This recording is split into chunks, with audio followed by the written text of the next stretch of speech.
Kepada peminat TE37 dan CE28 ataupun rim Jepun-Jepun yang banyak dekat belakang sini, korang tahu tak sebenarnya ada satu lagi rim yang pasang dekat kereta korang memang nampak JDM gila guys.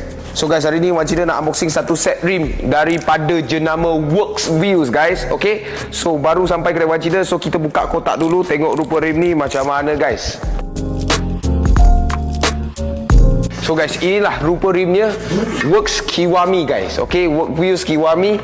Rim ini memang pasang dekat kita memang nampak JDM gila lah. Okay, so rim ini adalah Works Wheels original buatan Jepun. Spek dia adalah 18x8.5 offset 35. Cantik untuk banyak kereta, Civic, Accord, Camry, mana-mana kereta lah yang pasang dengan spek macam ni memang cun lah. Okay, so kita boleh nampak design dia lebih kepada macam 5 spoke, tetapi setiap spoke dia ada 2 spoke lagi, so macam 10 spoke jugalah. Okay, dia nampak kosong sikit, so kalau pasang kaliper tu memang cun jugalah. Belanja kaliper dan juga belanja disc yang rotor dia besar sikit. Okay, kita boleh nampak ukiran made in Japan, tulisan Work Emotion Works ini memang sangat cantik. Warna ni hyper black, sangat-sangat menarik warna dia sebab banyak juga orang dah bosan dengan warna hitam kilat, nak try warna lain. So kita bolehlah ambil warna hyper black ini, memang pasang dekat kita warna apa pun naik gila guys.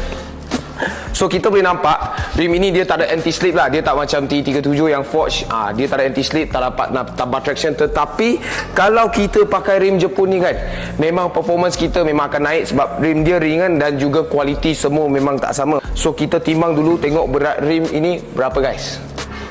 So guys, kita boleh nampak berat untuk rim Kiwami ini adalah 9.95 kilo. Okey, 10 kilo lah kita boleh kata lah.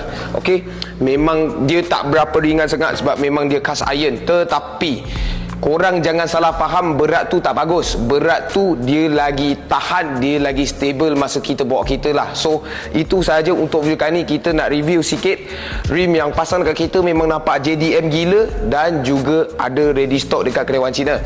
So kalau korang suka video kali ni, tolong like, share dan komen kat bawah apa yang korang nak tengok seterusnya. Macam biasa, cari rim, cari Wan Cina. Thank you guys.